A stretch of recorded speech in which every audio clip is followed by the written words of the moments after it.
성만찬의 의미에 대해서 한번 설명해 보려고 합니다. 14절에 때가 이르네 라고 되어 있습니다. 어떤 때가 이르렀을까요? 십자가의 때가 이르렀겠죠. 예수님께서 그 십자가의 때가 이르렀기 때문에 최후의 만찬을 준비하셨습니다.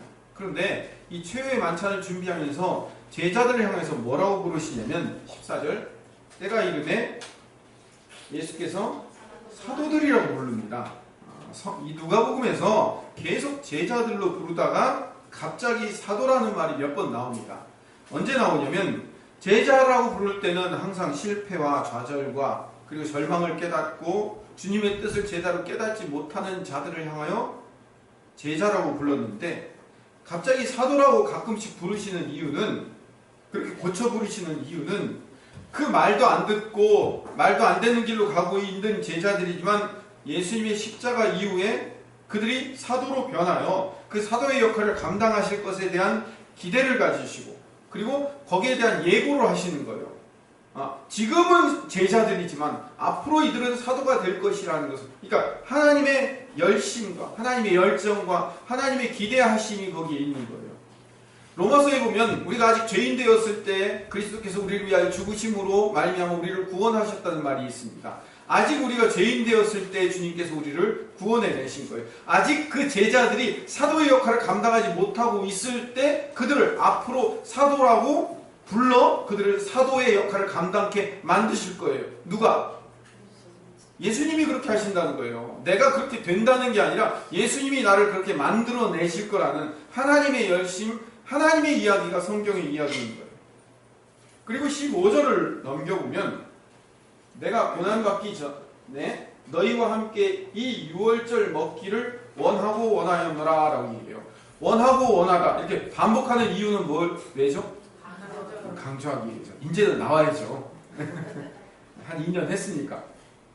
창세기 2장 17절에 보면 선악과를 따먹으면 너희가 반드시 죽으리라. 옛날 개역 한글판성에는 정령 죽으리라 라는 말이 나와요. 근데 이 말이 사실은 히브리어는요 무트 타무트예요. 죽고 죽으리라 이런 뜻이거든요. 근데 두 번 반복하니까 이게 뭐예요? 강조가 되니까 반드시 죽으리라 이런 느낌이 나오는 거예요. 그러니까 여기도 뭐예요? 죽고 죽으리라. 아니 원하고 원하였노라 그러면 정말 원했다 이런 의미가 되는 거죠. 간절히 원했다, 꼭 원했다. 왜 예수님이 제자들과 십자가 지기 전에 유월절 식사하기를 간절히 원했을까? 그 이유가 뭘까요? 진정한 의미는 뭐냐면 제자들을 나중에 사도로 세우겠다는 거예요. 사도로 세워서 이 유월절 식사의 의미가 나중에는 성만찬의 의미로 바뀔 거다. 그런데 너희 지금은 제자이지만 나중에 사도가 되어서 너희가 이 성만찬의 참된 의미를 나중에 사람들에게 너의 또 다른 제자들에게 백성들에게 전할 것이다. 그러니까 너희가 이 역할을 감당해야 된다 라고 얘기해서 그들을 사도라고 부르신 거예요. 그럼 유월절 잔치가 뭐길래요? 왜 유월절 잔치를 꼭 유월절 잔치라고 하면 유월절을 꼭 지키고 예수님이 십자가에 못 박히셔야만 했는가? 그 의미가 있어요. 원래 유월절 잔치를 준비하기 위해서 가장 중요한 것은요. 유월절은 출애굽을 축하하고 그리고 출애굽이 하나님의 구원 역사이심을 감사하는 그런 절기가 유월절인데 이 유월절날 가장 중요한 절기의 중요한 그 절기 준비 물품이 뭐냐면 유월절 어린 양입니다. 유월절 어린 양을 준비하지 않는 유월절 잔치는 안고 없는 찐빵, 고무줄 없는 팬티, 환경미 없는 김성민.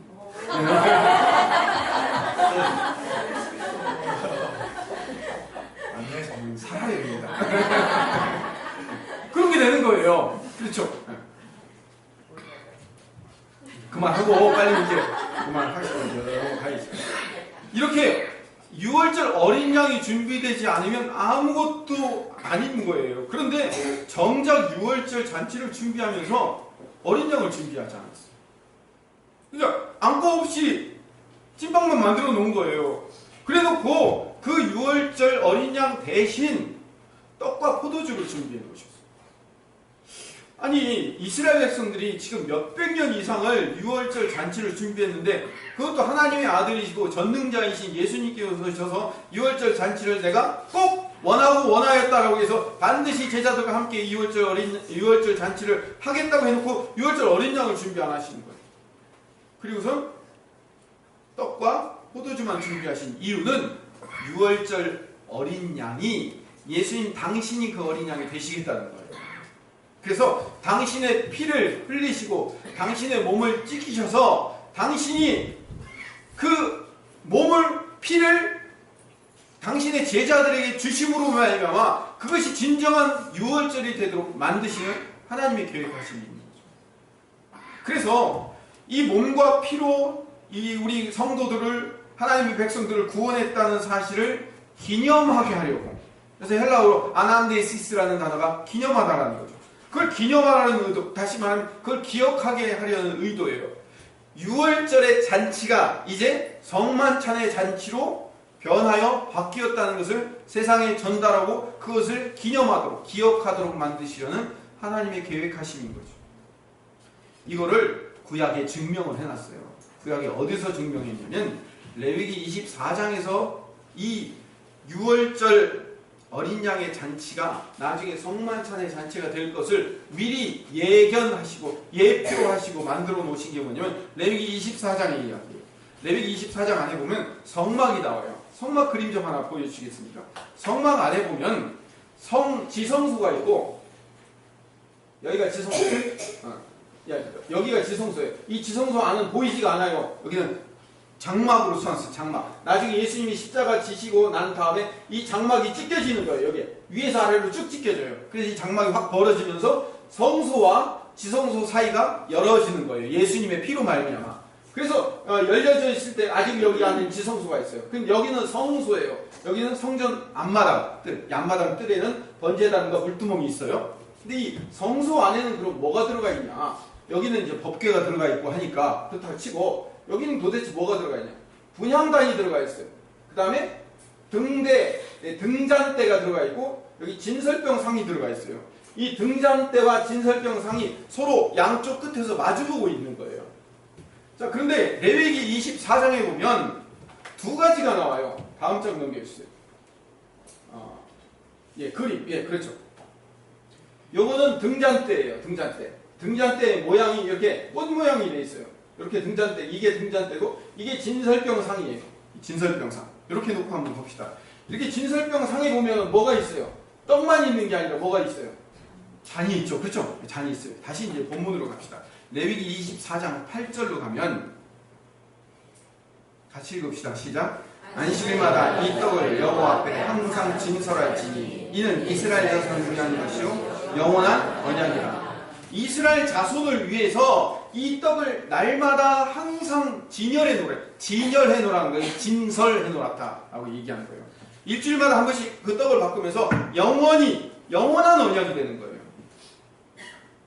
그러면 왜 레위기 안에는요 성전의 기구들이나 성전과 관련된 이야기는 없어요. 없는데 유독 성전 안에 있는 딱 두 가지의 기구만 레위기에 설명을 해놨어요. 출애굽이나 민수기나 이런 데는 뭐 다 많이 있지만 유독 레위기 안에는 딱 두 가지만 이야기하고 있는데 그 두 가지가 등잔대와 진설병상, 이 두 가지만 기록되어 있어요. 왜 기록되어 있는가? 먼저 진설병상을 얘기를 해봅시다. 진설병상에는 떡 12개를 아까 이렇게 그림 본 것처럼 떡 12개를 쭉 늘어놨어요. 다음 장면. 이렇게 떡을 6개씩 이렇게 12개를 쭉 늘어놨어요. 이렇게 늘어나서 만들었는데 이게 뭐냐면 우리 제사 드릴 때 어떻게 해요? 음식 이렇게 차려놓고 조상신이 왔다 갔다 하다가 드시고 가시라고. 그리고 그 조상이 옛날에 아버지나 아니면 조상이 뭐 좋아하는 음식이 있으면 그 좋아하는 음식도 거기다 올려놓고, 그래서 귀신이 왔다 갔다 하면서 먹고 가라고 차려놓는 거죠. 그러면 이거는 뭐예요? 하나님이 성전 왔다 갔다 거닐다가 와서 하나씩 이렇게 드시라는 거예요? 그렇지 않아요. 이거는 이스라엘을 위한 것이라고 얘기했어요. 이스라엘을 위한 거지 하나님 왔다 갔다 하시면서 드시라고 하는 게 아니라고요. 성전 안에 있는 게 이 진설병 상 위에는, 그리고 출애굽기 25장 29절 말씀에 뭐가 나냐면 너는 대접과 숟가락과 병과 붓는 잔을 만들되라는 말이 나와요. 숟가락, 대접, 병, 붓는 잔 이런 것들을 만들어서 늘어놓으라고 했어요. 아까 그림에 보면 떡만 있지 않고 뭐가 있어요? 대접과 숟가락과 붓는 잔과 병과 이런 것들이 늘어져 있단 말이에요. 그런데 구약 성경에 보면 성경의 그 어느 곳에서도 그 숟가락과 병과 붓는 잔과 대접이 무슨 용도로 쓰이는지 단 한마디로 이야기하지 않았어요. 그러면 구약 사람들은 어떨까요? 진설병 늘어놓는 건 그렇다 치고 하나님 명령하신 거니까 그 아무것도 없는 숟가락과 병과 붓는 잔과 이런 건 도대체 어떤 의미로 사용되는지 아무도 모르는 거예요. 어떤 사람들은 그렇게 얘기하더라고요. 하나님 오다가다 하나씩 드시고 목마르면 물도 드시려고 잔을 아니요, 그렇지 않아요. 구약 유대인들도요, 그 의미를 아무도 아는 사람이 없었어요. 그러니까 미스테리예요, 미스테리. 미완성으로 남겨놓았단 말이에요. 이 병과 붓는 자들과 이런 것들이. 왜 미스테리로 미완성으로 남겨놓는지 아십니까? 나중에 신약에 예수님께서 그 모든 것을 완성하시려고. 어디서? 성만찬에서. 거기서 나와 있는 병과 붓는 잔과 숟가락과 대접은 뭐 하는 거예요? 빵을 띄어서 서로 나눠줄 때 받는 대접이며, 그 병은 포도주를 넣는 병이고, 잔은 그 포도주를 따라서 각자 나눠주는 그런 잔들이었다는 거예요. 6월절 잔치에서 이게 온전히 완성되고 있는 거예요. 진설병상의 의미가. 그래서 결국 성막의 중심이신, 성막의 중심 안에 있는 이 진설병상을 통하여서 예수님이 떡과 잔이 되시는 거예요. 그래서 예수님께서 결국 성막의 중심이 되시는 거예요. 성막의 중심은 예수님이라는 것을 벌써 몇백 년 전부터 예수님이 성전을 만들고 출애굽시킬 때부터 예수님이 너희를 구원할 거야. 이 출애굽의 의미는 예수님이 앞으로 너희를 구원할 거라는 상징적인 이야기를 미리 몇백 년부터 얘기하고 준비하고 계획하고 계신 거였어요. 그래서 그 예수님께서 사도라고 불릴 그 제자들에게 6월절 먹기를 원하겠다는 얘기가 뭐냐면, 나중에 성전 안에 있던, 성소 안에 있던 진설병상의 의미가 나중에는 예수 그리스도를 통해서 그것이 성만찬이 될 것이다. 그것이 영원토록 이어질 것이다. 진설병상이 영원토록 그 언약이 이어지는 것처럼 그 언약이 영원토록 성만찬을 통해서 예수 그리스도를 통해서 당신의 몸이 찢기심으로 영원토록 이어질 것이라는 것을 제자들이 사도가 되어서 설명하라는 거예요.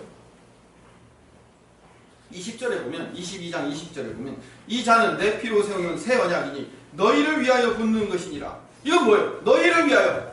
아까 떡이 뭐예요? 이스라엘 백성을 위해서. 이 잔도 너희를 위하여, 우리를 위한 거였어요. 예수님의 피 흘리심으로 말미암아 우리가 그렇게 구원받는다는 이야기를 구약에서부터 미리 설명해 놓은 거예요. 여기까지가 성만찬의 일부 순서입니다. 왜 우리 교회에서 행사할 때 예배 1부 하고 2부 행사 또 하잖아요. 그렇죠? 그런 것처럼 성만찬도 1부, 2부가 있어요. 처음 들으셔서 이상해요? 여기까지가 1부 순서예요.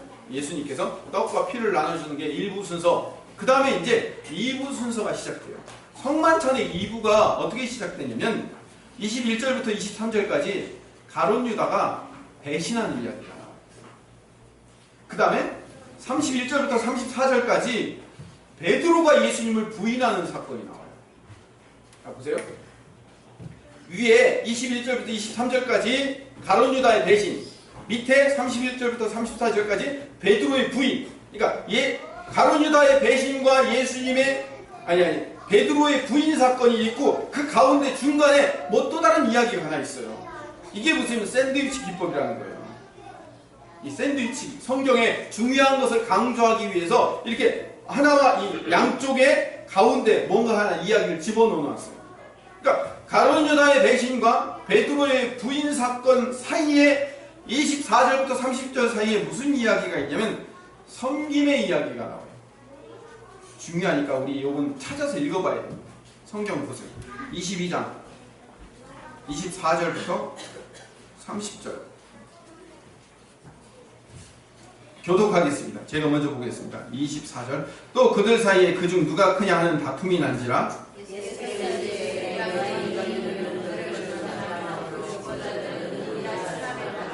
너희는 그렇지 않을지니 너희 중에 큰 자는 젊은 자와 같고 다스리는 자는 섬기는 자와 같을지니라.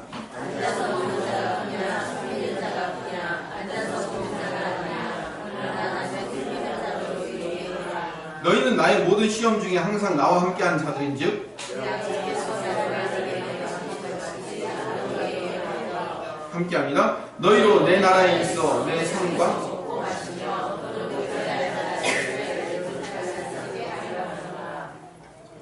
제자들은 끊임없이 배신하고 부인해요. 그렇죠? 바른 유다 배신, 베드로 부인. 제자들을 끊임없이 배신하고 부인하는데 그 배신하고 부인 사이에 예수님은 그 제자들을 향하여 끊임없이 섬기고 또 섬겨서 결국 그 배신하고 부인하는 그 제자들을 사도로 만들어낼 것이다. 이게 뭐예요? 오늘 본문의 이야기입니다. 예수님이 그렇게 만드실 거라는 거예요. 예수님은 6월절 어린 양으로 당신이 죽으셔서 살을 먹히시고 피를 흘리심으로 가장 낮은 자리에 내려가셔서 당신이 직접 당신의 자녀들을 섬겨낼 것이다. 창조주가, 피조물이, 전능자가, 구원자가 피조물의 손에 죽으심으로 그 피조물들을 섬길 거라는 거예요. 그거를 뭘로 증명해 주냐면 가룟 유다가 배신하고 베드로가 부인하는데 그 사이에서 예수님은 끊임없이 섬기고 섬길 거라는 거예요. 요 이야기를 요한복음 13장에 보면 같은 성만찬 사건의 바로 앞에 이렇게 설명하고 있어요. 13장 1절에 요한복음 6월절 전에 예수께서 자기가 세상을 떠나 아버지께로 돌아가실 때가 이른 줄 아시고 세상에 있는 자기 사람들을 사랑하시되 끝까지 사랑하시겠다. 끝까지. 너희들은 배신하고 너희들은 부인하고 아무리 너희들은 그 모양으로 살지라도 나는 너희들을 반드시 결국 사도로 만들어내고야 말 것이다. 하나님의 집념이죠. 근데 그렇게 리부 순서가 진행되고 있는 상황 가운데 제자들이 그럼 어떤 태도와 행동을 보였는가? 24절 봅시다. 같이 읽어봅시다. 시작.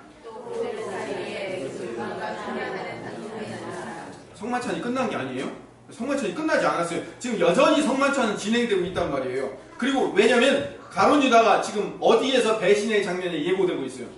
나와 함께 내 그릇에서 같이 떡 먹는 자, 떡을 찍어주고 뭐 이런 장면들이 나오죠. 아직 성만찬이 끝나지 않았어요. 이부 순서 하고 있는 중이에요. 그런데 12명이, 아니 13명이죠. 가룟 유다까지 13명이 함께 같이 밥 먹고 이야기하다니까 전부 다 얘기가 한 대로 모일 수가 없죠. 그렇죠? 누구는 예수님하고도 얘기하고 누구는 자기들끼리도 얘기하고 막 하는 거예요. 막 12명, 13명 얘기해보세요. 그래 막 막자지껄 지금 잔치를 벌이면서 얘기하고 있는데 저쪽에서 자기들끼리 뭐 하고 있어요? 누가 크냐고 싸우고 있는 거예요.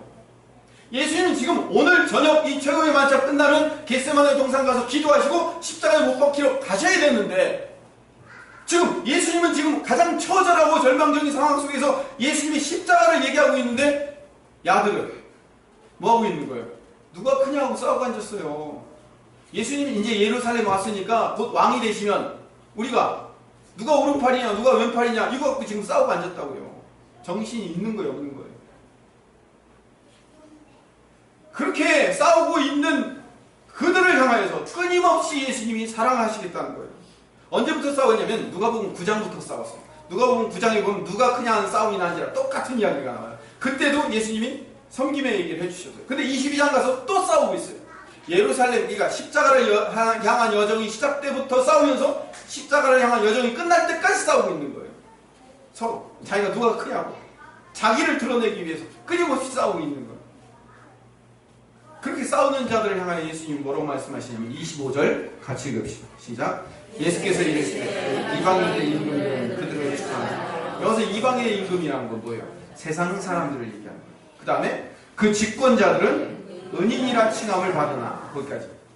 자기들이 세상을 지배하면서 자기들이 다스리고 통치하면서 자기들이 다스리고 통치한다는 것을 공덕비가 세워지고 칭찬을 받고 은인이라는 소리를 듣기를 원하는 게 세상 사람들이라는 거예요. 내가 남을 지배하고 있으면서도 그 지배당하는 사람에게 내가 잘 지배하고 있다는 것을 공덕비가 세워지고 은인이라 칭함받기를 원하는 게 세상 사람이라는 거예요. 세상 사람들은 항상 높은 곳에 올라가려고 하고 세상 사람들은 항상 남을 지배하며 남 위에 세워지려고 한단 말이에요. 왜 아이들 공부 안 하면 뭐라고 얘기해줘? 너 그러다가 남 밑에 가서 일하는 거 얼마나 힘든지 아냐? 그래서 남 위에 올라가라고 얘기해요. 우리가 그렇게 가르치고 있어요. 근데 26절에 뭐라고 말씀하시냐면 너희는 그렇지 않을지니라고 얘기하고 있어요. 사도라고 불릴 그 제자들은 너희들은 그렇게 하지 말라는 거예요. 이 세상의 지배자들과 다른 삶을 살아야 된다라고 말씀하시는 거예요. 26절 같이 읽읍시다. 시작.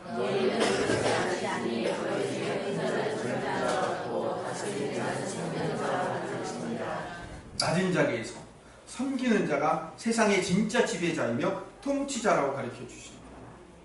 제자들은 내려가래요. 낮은 자리로. 예수님이 낮은 자리로 내려가신 것처럼 창조주가 피조물의 자리로 내려가서 아예 피조물을 위해서 죽으심으로 섬기는 것처럼 너희도 내려가야 된다. 그게 진짜다라고 말씀하시는 거예요. 그러면서 27절에 부연 설명해 주시죠. 한번 읽어봅시다.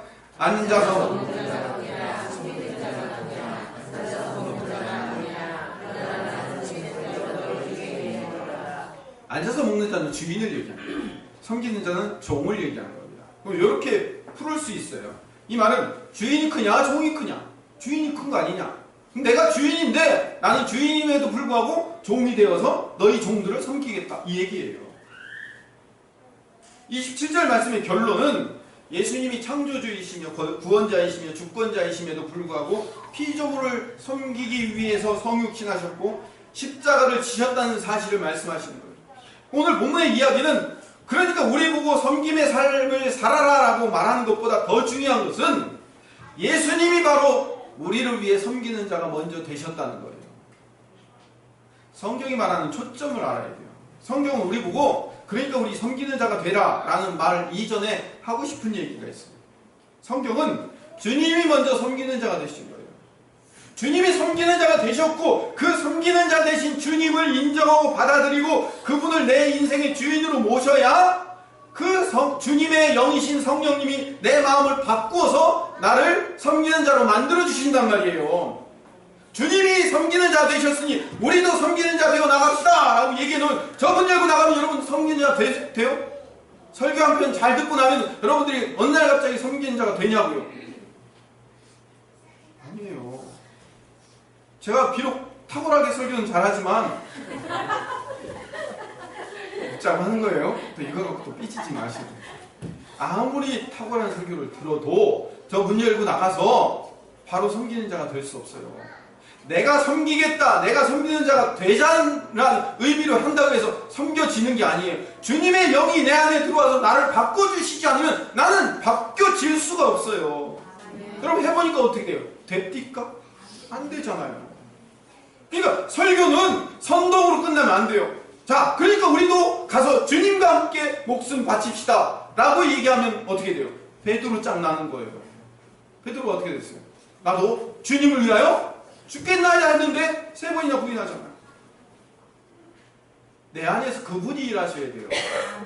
성경은 그분의 일하심의 이야기고 나는 그분의 일하심을 인정하며 칭찬하며 그분 앞에 박수 쳐는 것, 그게 내가 하는 예배예요. 이거를 구약의 등잔대가 설명해주고 있어요.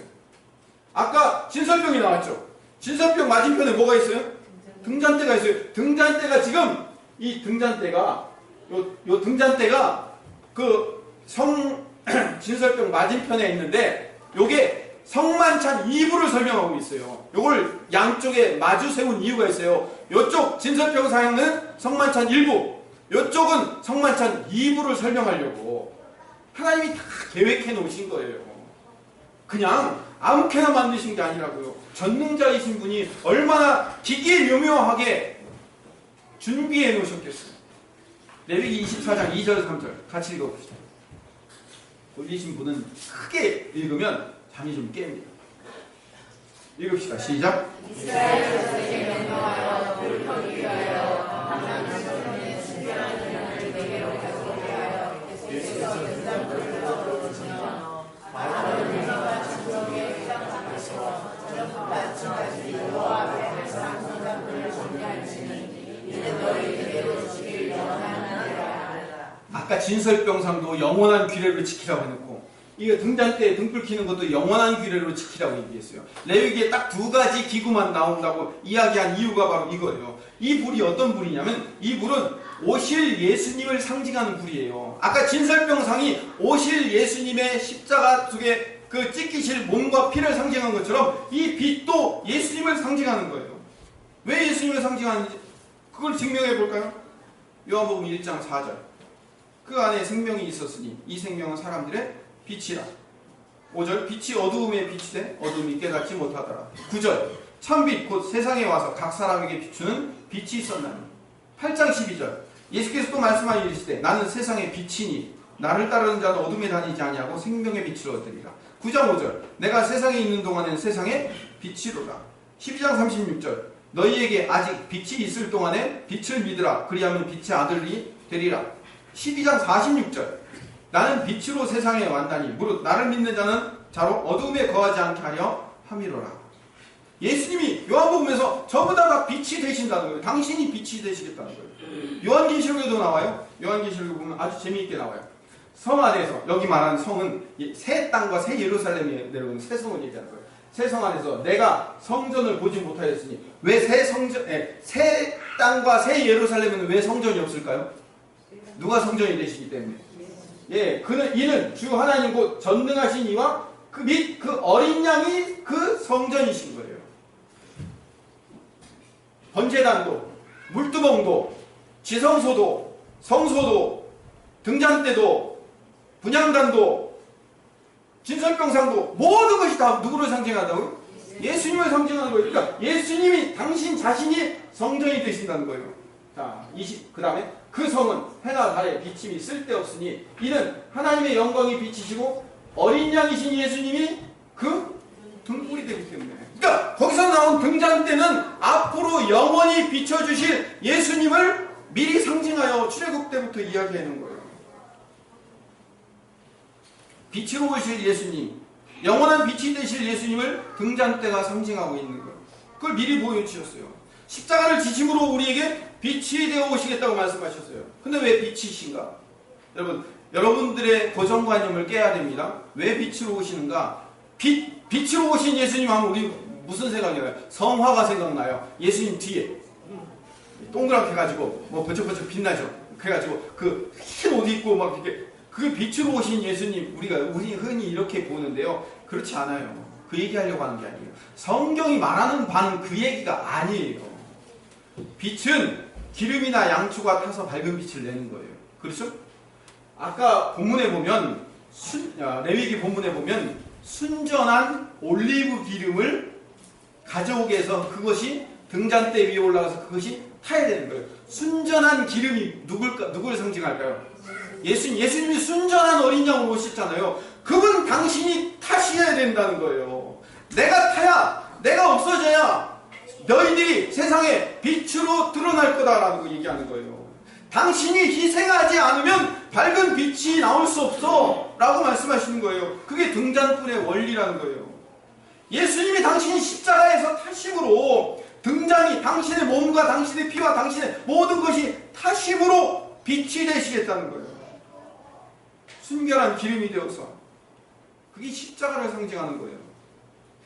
그래서 성소 안에 진설병상과 등잔대가 놓여있고 그것이 예수님을 상징하게 되는 거예요. 자, 이런 어마어마한 이야기를 성만찬에 다 집중시키고 있는데 제자들이 뭐 한다고요? 누가 크냐 하면서 서로 싸우고 앉았더라고요. 그런데 더 엄청난 것은요, 그렇게 싸우고 앉아있는 제자들을 향하여 28절에 뭐라고 얘기하냐면 예수님이 칭찬을 해주셔요. 예수님은 생각이 있으신 거예요, 없으신 거예요?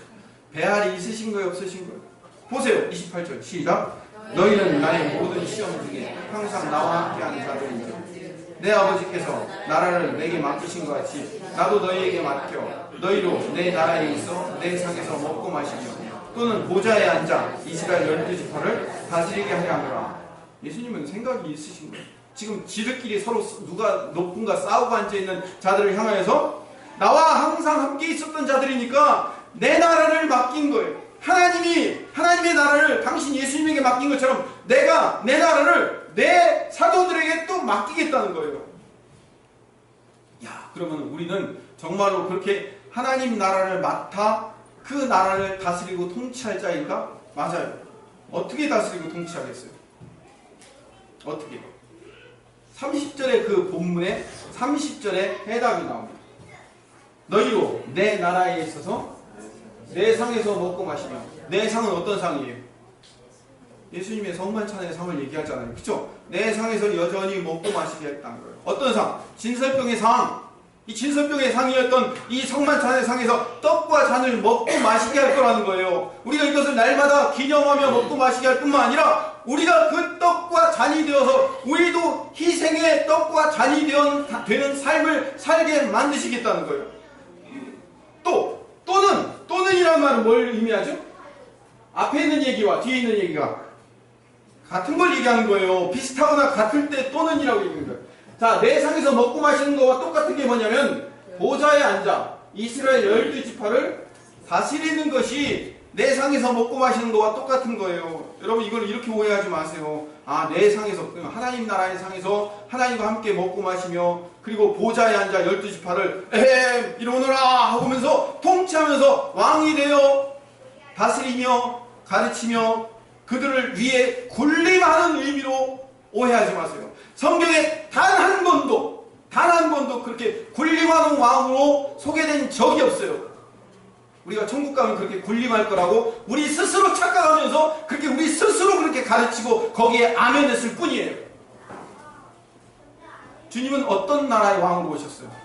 섬김의 왕으로 오셨어요. 우리를 어떤 나라의 왕으로 세워주실 거예요? 섬김의 왕으로 세워주실 거예요. 예수님이 뭘로 이 땅을 다스렸어요? 섬김으로 다스렸어요. 그럼 우리를 어떤 이스라엘의 12지파를 어떻게 다스릴까요? 섬김으로 다스릴 거예요. 우리는 섬김의 왕이 될 거예요.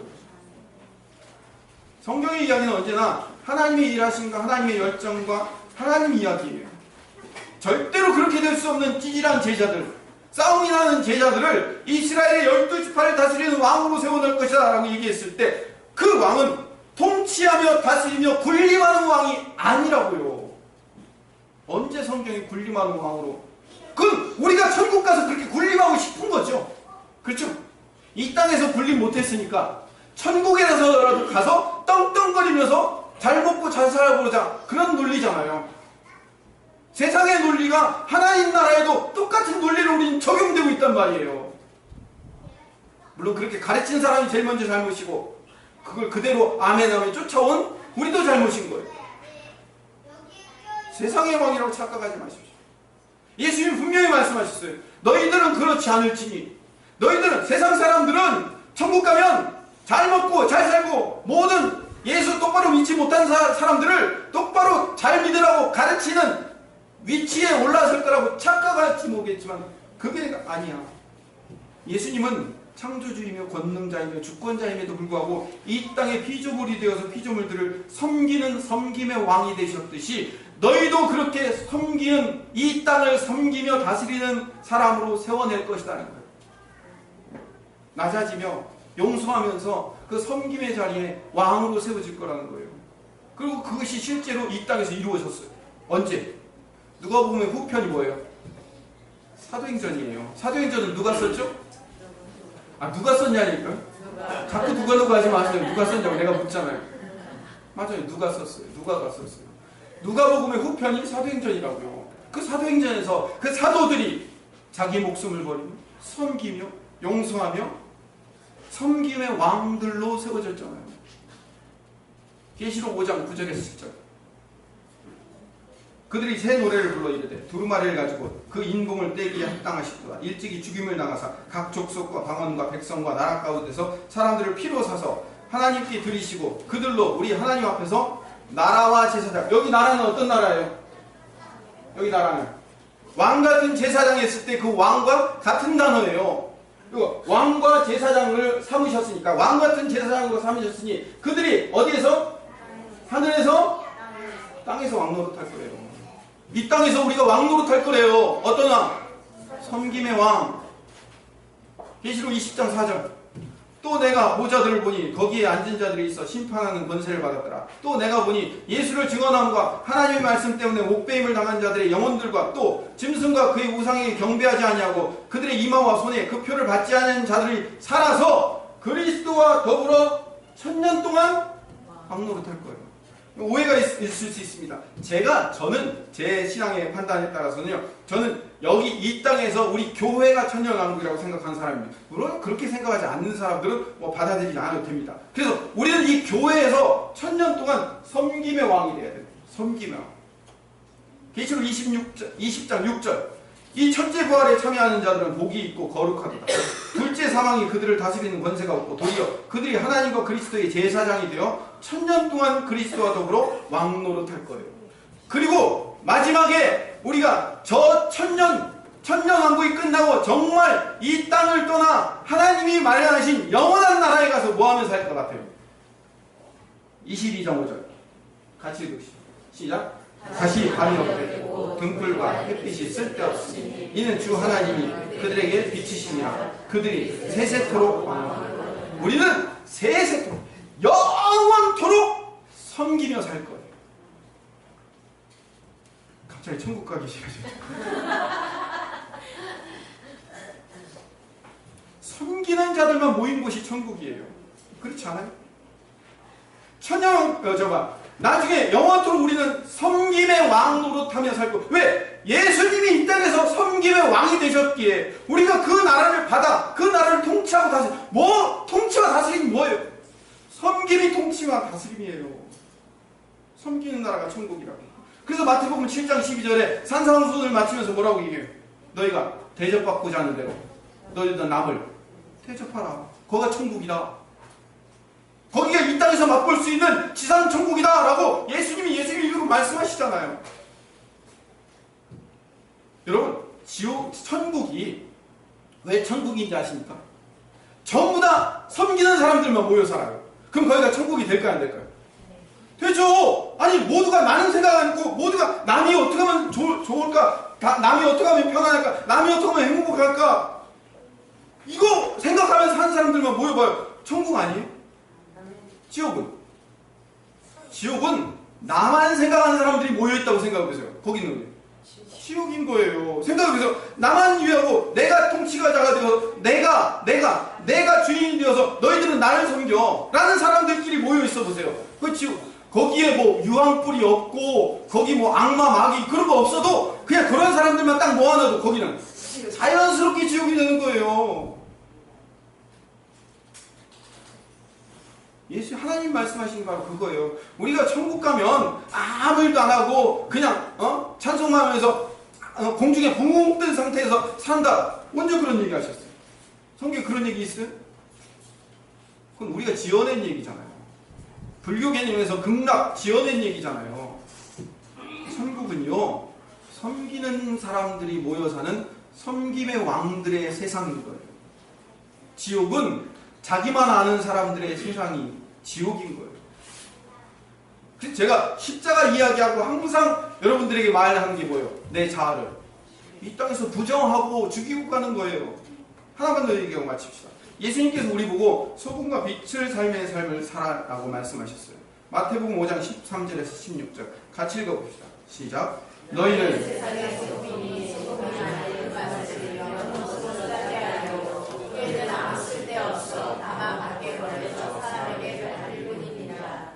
너희는 세상의 빛이라. 산 위에 있는 동네가 숨겨지지 못할 것이요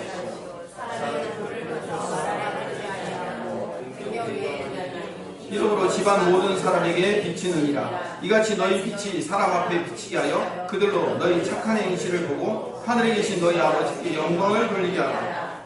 예수님이 먼저 소금과 빛의 삶을 사셨다는 거예요.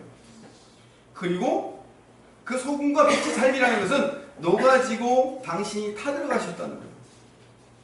창조주가 피조물을 위해 녹으시고 타들어가셨어요. 그리고 우리 보고 이제 드디어 소금이 되라고 말씀하시고 빛이 되라고 말씀하십니다. 우리가 소금이 되고 빛이 되라는 것은 짠맛을 내라, 그리고 빛이 되어 사람들을 비춰라 그러는 것은 우리 자신이 어떻게 세상 앞에 이렇게 드러낼 것인가를 이야기하는 게 아니에요.